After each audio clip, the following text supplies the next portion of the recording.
السلام علیکم۔ کچھ ایسی غلطیاں ہوتی ہیں جن کے کرنے سے انسان کبھی دولت مند نہیں بنتا، غریب ہوتا چلا جاتا ہے۔ تو سب سے پہلے نمبر پر بات کرتے ہیں جھوٹے کھانے کی۔ جھوٹا کھانا مت چھوڑیں۔ بہت سے لوگ ہوتے ہیں جو کھانا کھاتے وقت چھوڑ دیتے ہیں، آدھا چھوڑ دیتے ہیں آدھا کھا لیتے ہیں۔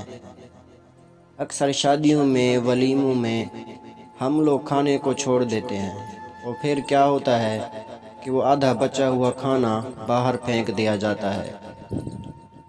اپنے گھروں میں جب بھی کھانے کا استعمال کریں تو صرف اتنا کھانا استعمال کریں جتنا آپ کو چاہیے، اور یہ پیارے آقا صلی اللہ تعالی علیہ وسلم کی سنت بھی ہے، کیونکہ جب آپ زیادہ کھانا ڈال کر آدھا کھا لیں گے اور آدھا چھوڑ دیں گے تو ایسا کرنا گھر میں بے برکتی کی وجہ بنتا ہے۔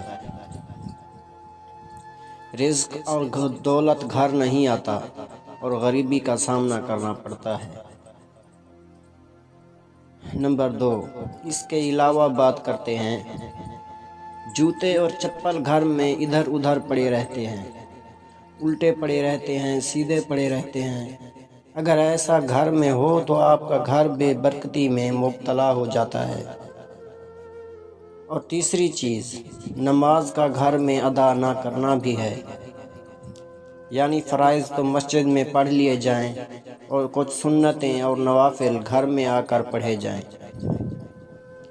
حضور صلی اللہ تعالی علیہ وسلم نے فرمایا کہ گھروں کو قبرستان مت بناؤ۔